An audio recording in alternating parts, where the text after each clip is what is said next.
What's up, guys? Welcome back to another episode. Today, we're in Kelowna, BC, in Canada. We're going to see Devon from ReefDude's. We're going to be joining his podcast. I'm going to be checking out his tanks. And in the meantime, while I'm here, as you guys can see, I'm looking for the legend of the Ogo Pogo. Hopefully, we can find them. Let's go see Devon. Come on.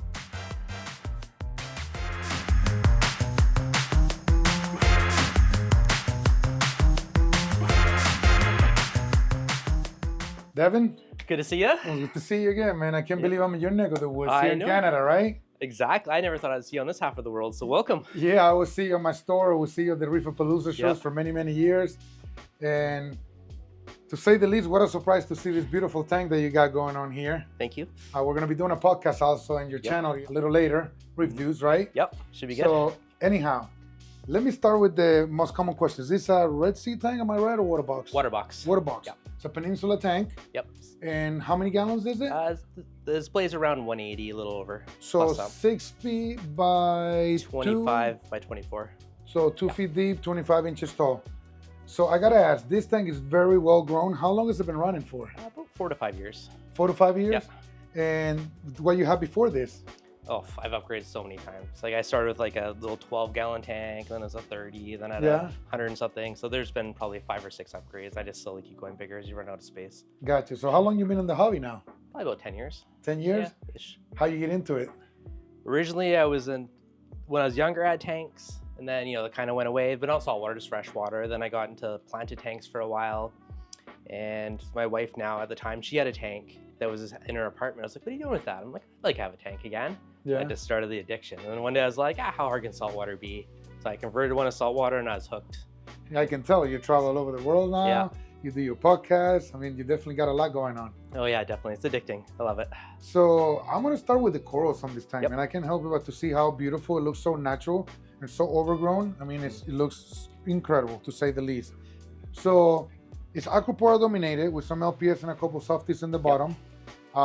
Good old green slimer here. Do you remember putting a small frag of it? Yeah, I know, definitely. It was a small chunk ages ago, but it's just such a bright green pop of color. You can't not have that one. I love it. And then this is that a Kali tort? That's Miyagi tort. Miyagi tort? That was originally, a little pinky finger frag probably 7 or 8 years ago in one of my nano tanks. And, just keep moving it up as you upgrade. And it's literally traveling, I want to say all the way here from the middle of the tank.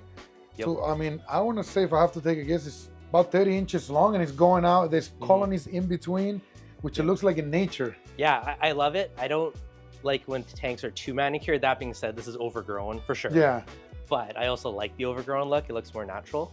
There's like coral Yep. warfare Yep. going on, right? Yeah, oh yeah, definitely. The cool thing is that one actually spawned in my tank last year. So it was really Which one the did? gametes, the Miyagi tort, the big Oh, blue one. wow. So that was kind of cool. So, since we're talking about coral warfare, I mean, you got gonioporas here with the short tentacle Yep. gonies.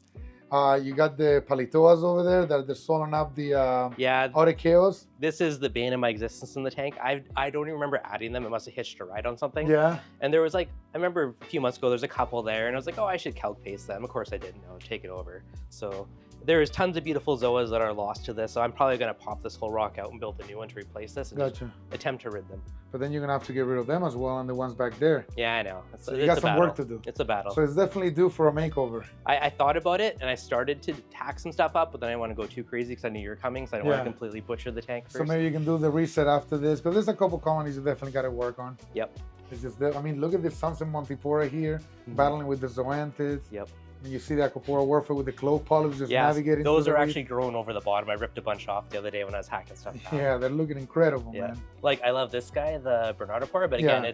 this was its own island. Now it's slowly taking over everything. So You know, it's such an aggressive coral, and it's supposed to be a short tentacle goni, Yep. but when it gets so happy, you can see it sends all the long tentacles. It looks gorgeous with those yellow centers. yeah, love it, but I'm gonna have to find a way to detach that so it doesn't start falling up the rock and taking out everything. Yeah, it's pretty aggressive, just like Montiporas and zoas and clove polyps. Beautiful slow motion warfare. Then you got this one right here that's more like a yellowish orange one. Yep. OG grafted cap right here. Yep. Looks incredible, man. Is that the, what do you call that aquapora, the deep water? Is that a moonshine aquapora? I've heard it called Pac-Man or needle in a haystack. Okay. Looks incredible, man. Mhm. So also, I want to look at the tank from the other side. Can we check it out? I know it's kind of weird. So for those of you guys watching at home, we're going to show you. As soon as you go up the stairs, you look to the left, the tank is almost like in a ledge per se, just So it's kind of difficult. You're gonna show us how do you Yep. work on the tank. Yeah, absolutely. So I took out the banister for the railing and reinforced the floor and then put the tank into Peninsula. So Yeah. this is the new stair banister. So you got a really cool view seeing it from both sides. So Devin, this Yeah. side of the reef right here Yep. looks incredible, to Thank say you. the least. I think actually I like this side better because it's so much to the front. Yeah. And I think a lot of it has to do with the fact that it's here on the stairs and it's hard for you to work on this tank. Can you show me real quick, how do you work on the tank? It's all strategy. So I intentionally left a couple inch ledge there so I could do it and I can just kind of bounce from there and reach in and do what So you gotta do. it's just a little dangerous, to say the least. I haven't fallen to my death yet, so it's been working. All right, so knock on Yep. wood that it won't happen. Yep. So anyhow, looking at the tank from right here, these Orchidaceae right here, zoas, that's spreading through the whole reef. They look so freaking happy. You got right here the Rasta zoas right down Yep. there. Space and Better Pectinia, all the rainbow chalices Yep. there. Looks incredible. I mean, even this little echinata right here, Mhm. echinata, and the Duncans over there are looking phenomenal. Yep. I mean, the Montipora, it shows that it's hard for you to work on that corner because the corals are overgrown the most in that corner. There's a little bit of algae. Yeah, this actually bugs me that I can't clean this chunk of the glass. So again, that's another one that's gonna be on the hack it back a bit less. I think you need a bigger reef. I mean, this I thing do. is beyond overgrown. It looks phenomenal. One day. So yeah, let's get back to the other side then. Yep. Let me start with a couple questions from the top. You're using Ecotech lighting? Yep. What kind are they? XR30 Pros, What generation? Gen 6. 6? Yeah. Okay, so they're the pros. And you got 1, 2, 3, 4, 5 of them. And who makes these little covers? Oh, I just 3D printed these just to kill the light spill off the bottom. Wow, a lot Yeah. of people are doing that nowadays. Yeah, so I designed I'm them. surprised the manufacturer don't kind of put it together and send it with them. What's Originally, an option? yeah, originally I just took a few of the diffusers and stacked them, Yeah, but then I eventually just 3D printed these so it's a bit sleeker. it looks so clean. And how you made it? How did you attach it and take it out so easy? Magnet. Just a little magnet? Yeah, because there's magnets on the diffuser, so I basically just figured out where they were and just designed my own version. You're pretty handy, buddy, to say the least. Thank you. All right, and for flow, I see you have an MP60 here. Yep. Ecotech Marine. Yep. And then you had a gyro power head. Yep. Who makes that one? That's the AI. The AI? Orbit. Okay, and how many gallons is that one? Do you know? No, It's the Orbit 4, whatever the larger one is. Gotcha. And on the other side, do you have another MP60? Yeah, there's another MP60, and So- they're both running about 75-80% 75. What mode are you using? Do you know? reef crest. Reef Crest? Yeah. Okay, random. That's one of my favorite, the orange mode, right? Yeah, exactly. Gotcha. So you got the 260s and you got the AI right there, what do we call them? Orbit 4. Orbit 4? Yeah. Okay. I love those power heads for the top because they don't suck the water down. They're perfect for the surface. And you need, especially in a peninsula tank like this, it's very hard to deliver flow. Yeah, it is a challenge, and I refuse to put pumps anywhere else. If I did a Yeah. bigger one, I'd probably sneak a closed loop or something in the bottom. But it was the only, after there came a certain point where I had to add a gyro on top just to get the flow across. You know what? Josh did a video actually about nutrient export and flow. Mhm. It's a very, very good video. I'm gonna post it on the link here so you guys can see that video. It's good reference for everyone running a peninsula tank. It can be pretty complicated to deliver flow at the opposite end without having to put power heads like Yeah, you're saying. So definitely challenging to say the least. Mhm. Let's talk about your fish a little bit. Yep. So what kind of fish you got? I see you have right here Coral Beauty. Is that Yep. what that is? Coral Beauty, cleaner wrasse. You got the Giardini right there, Sylphin. Yep, Giardini is a purple, a yellow tang, a purple, or Regal, Regal. Copper Band Butterfly. Yep, Copper Band. It's one of my favorites. I some love those. Kupang Damsels, that's what you call those? That's the Zur Damsel. Okay, and then you got a Royal Grandma over there. Yeah, Royal Grandma, Chromis. Some green chromis over there. I see There them. is a red-headed wrasse somewhere, but he kind of hides spurts on and Yeah. off, so he's kind of elusive. Yeah, purple tang The down purple's there. kind of shy. I wonder why. He's usually pretty bold. Yeah? Yeah. You have a yellow tang in there, I see? Yep. At one point, I actually had 3 yellows in here for Yeah. probably close to 2 years, but then they started getting scrapping, and one was getting beat up a bit, so I took it Yeah. out. Do you feed them algae every day? Yeah, I I pulled wonder the why they clip were out. getting scrappy. Yeah, Do you introduce them together? one was initially, then I added 2 more later on. Yeah, that sometimes is a little bit. Yeah. So they were. They were great for at least 2 years, and then, one of them just was getting picked on too much, so I pulled them out. Wow. So what do you feed them? So mysis is kind of my daily staple. Yeah. So I feed frozen mysis every night, and I usually feed nori once or twice a day. Okay, and you got Yep. plenty of mysis around here. I heard. Yeah, there's no shortage. Yeah. Nori's up the road. The interesting thing is too is they're eating local because it all comes out of the lake, Yeah. which is kind So of you fun. feed piscine? Yeah. Gotcha. Yeah, and I do have the freeze dried food I feed as well randomly. And do you feed anything to your corals? Not recently actually. I used to, but I kind of quit, and Yeah. it's hard to say. It depends on the coral. Like when I had acans, I'd spot feed them a lot and certain ones, but I feed a lot of fish food, and I just feel the mysis and everything else feeds the Gotcha. corals as well. And what is your maintenance routine looks like? Like when it comes to water changes, dose in the tank, parameters and stuff Yep. like that. Can we start with water changes? Yep, absolutely. So I have auto water changes, which I Yeah. can show you guys that is downstairs. Okay. So it does about a gallon or two a day. So a gallon or 2 per day. Yeah. So you don't do bigger water changes. Every couple of months, I'll just do a brew can, so 35 gallons or whatever. If you works feel out like to. something's not doing so well, you It's might for do a good change. measure. And what salt Yep. do you use? Random. Whatever's on sale. You don't, you know Nope. what? I've never heard that one before. Yep. I've tried them all, and honestly, you know, like lately it's just been Instant Ocean because I bought a bunch when it was on sale. Yeah. But I've mixed it up tons. It's hard to say there's any big difference, especially when you're only doing 30 gallons out of 200 gallons of water change. It's not Gotcha. enough to make a big impact. But every couple of months I do a manual one just for good measure. Makes And- it feel better. Gotcha. And your Yep. parameters, what do you keep in mind? Like your calcium alkalinity? Yep. Magnesium? So elk, I used to keep it higher. Now it's probably about 7.8 to 8.2 in that range. Where you used to keep it at? I used to be more like 8.5 to 9. What made you change? I've had other tanks where I actually, in a nano, this is years ago, completely off, but it was down to like 6 point something and everything looked phenomenal. And I was completely happy. And I was like, hey, why am I constantly pushing it up as much? So I just Yeah. let it drift a bit lower and just kind of kept it there, and Gotcha. things have been happy. And your calcium? So calcium's at 420, 450, kind of in there. And And I think the other magnesium? tank's a little bit higher. Magnesium, I like it a bit higher. So it's usually around 1400-ish. Gotcha. Yeah, 13. And you, the big two, nitrates and phosphates. Far too high. Far too high? Far What's too high. They're high. I haven't tested in a nitrates little about while. 40, 50, will you say? Yeah, at one point it's been up around 40 or 50.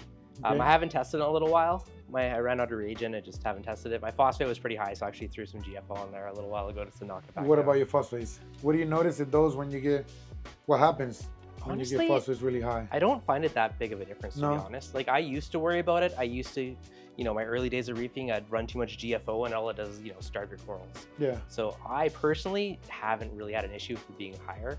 yeah. So every once in a while, like I'll pop in some royal phos, something just to knock it down a bit. How long have you had this garb bonsai here? That's been in there for quite a while, to be honest. Such a beautiful coral, man. Yeah, It's super love old those school. tips. That coral's been around for 25 years, but it still Yep. looks just as pretty as it did back then. Oh yeah, those tips and the color are just gorgeous. Then you got the Roger Rampage right here. Yep. What is that? The Vino Monty right there?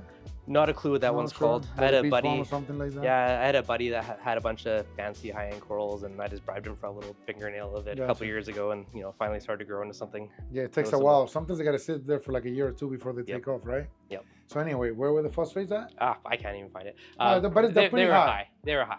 Gotcha. And you It- don't I- notice algae growing too hard No, in the tank? no algae. It's literally just for me. Like, I partially wonder, like, does it inhibit coral growth, or is there other issues because of it? Yeah. And that's only the reason I care. But at the same time, I don't really need to care if it's slowing down coral growth because the tank's overgrown anyways. Yeah. So stuff is happy. I don't really worry about it. I feel like it was like 0.18 or something like that. Gotcha. It was higher than I normally like it. So I threw some GFO, but I haven't tested in a while. So, And how do you deliver your calcium, alkalinity, and magnesium to the tank? so I have a calcium reactor, Okay. and so it's a mix of calcium reactor and dosing. I have Alpha Reef on a doser, Okay.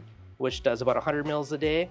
And then I have a calcium reactor that's dripping I gotta check how many ever liters per day on that one. And then this was a bit of hydroxide does dosing just to boost pH up a bit. So you got a georeactor. Yeah. You don't dose. Do you dose any cog water?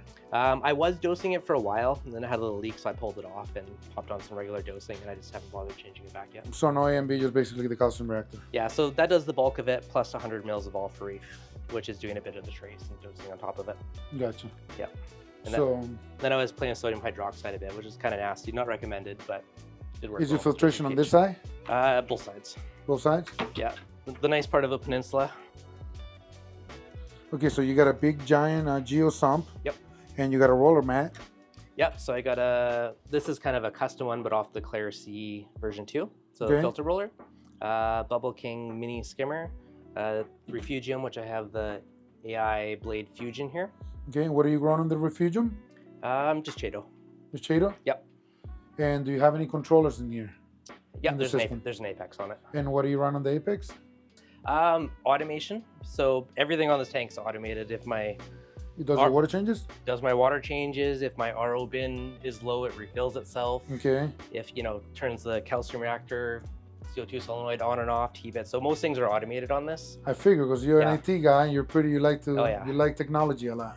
Honestly, with having a kid, my tank was very neglected for a year or two, Yeah. and that's probably what kept her going, is having everything automated. Gotcha. So there's definitely benefits to it on that side. All right, so we got a refugium, the skimmer, we got the roller mat, Yep. we got the calcium reactor, and over there you have an Apex controller. Yep. So that's Do all you have a running in UV there. sterilizer? Not using it currently, but there's one on the tank, so I can turn it on if I want it. How come you're not using it? I use ozone, All right, and I find that does more or less the same thing. I mainly use it for water clarity. I can tell your water is crystal clear. I mean, Yeah. So it works awesome for water clarity, a nice byproduct, gets rid of any of Crystal the clear, oceany man. smells. looks phenomenal, man. Thank you. So you thought it was overgrown. When we look at this side of the tank, this thing is really overgrown on this side. Yes. Definitely got some work to do ahead of. A lot of these frags come from cleaning the glass and just breaking stuff off. I can tell. Yep. What do you do with the overgrown? You have somewhere to grow them, a little frag tank or something? No? Not yet. I have my old fry tank I gave to a buddy that he's been slacking setting up. But whenever he finally gets us going, I'm just going to do a giant prune on this one, and Got you. I'll actually have somewhere to put it all.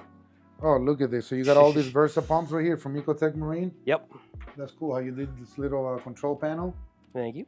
And can you walk me through what is everything that you're dosing through here?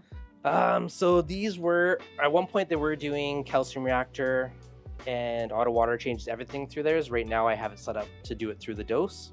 Okay. So this is dosing trace elements primarily at the moment. So you do trace, what kind of trace elements are you dosing? So we have, this is the, apparently I phosphate on there. So we were doing, was moonshiner bottles, but they're Tropic Marin AKs in there. Okay. So you're doing phosphate. Yep. And what are you doing from the moonshiners, you say? I was doing it, at one point I was actually doing the dailies, and the tank looked phenomenal. Once I had a kid, that kind of went out the sideways. So now I have Tropic Marin A and K on a doser. Okay, gotcha. So And that we're still covers in- everything, right? Oh, it looks, I had a bit of flatworm stop, because in theory that helped with growth. Yeah. So I was trying that for a while. That's probably ran out by now. And Yeah, but I don't think you need any more growth right now. No. If anything, I you don't. need to slow it down, right? Yeah, I was dosing a quarter of what they want. I slowly Gotcha. toned it down over time. Then I have to try it, and they're testing. I have an aqua as well for help to kind of cross-check each other. And how old is your baby? He just turned 3. 3? Do Yep. you have to worry about him getting in the tank and touching things? He likes to poke in the sump sometimes, so he's Yeah. unrolled the filter roller a few times, or likes to do a little extra elk dose once in a while. So that's why you got this little safety things over Yeah, there, no? so they put the little kid locks on Do there. they work? So slows him down. Gotcha. Yeah. So, Devin, you got another tank? I do. Want to come check out the office tank? Yeah, let's go check Okay, it out. perfect. Come on. All right, Devin. So what do you got here? All right, so this is the NIOS Opus 440. So this is my oddly downgrade a little bit, because my old tank was making my office too humid, so I had a big massive one. So I put this one in now. It's like a nice happy medium, and I'm trying to turn this one to mainly a Ghani tank. Some torches and a couple other things did sneak into it, but So LPS with a touch of softies. yeah, basically. I like it. And you got a lot of flow in here. You got 4 MP40s. Isn't that a little overkill? There's a small jar in the corner too. Oh my Lord. Why yes, so much? They're only at like 20%. It's because it's what I had from the prior tank. So I was Gotcha. like, what the heck, I'll add them. He's trying to use them. Yep. And what kind of lighting are you using? Aquillumination here? Yep, so these are the AI edges. Okay, they just came out recently, Yep. 3-4 months ago or something like that. Mhm. Yeah, so they've actually been really great lights. They really nice color. This is an odd thing, but I love that they tilt. The Because when I'm super, sitting yeah. at my desk, I don't see the light. That little bit of a tilt is That perfect. makes a big difference. Yeah, and they're quiet. So, I mean, it's perfect for me live streaming, doing stuff in the office. Really Gotcha. big, great lights. Looks amazing. Thank so you do water changes on this tank as well or no? Yeah, it's the same thing. Whenever I do the big tank, they both get one usually in the So same basically day. the same treatment. Yep. And I love these NIOS tanks. Mhm. First they came out with like 2 years ago on Reefapalooza. The quality of the doors is just so heavy. Again, you're pretty meticulous when it comes to these control boards. Yep, I like it. That comes the IT within you, right? Yeah, it does.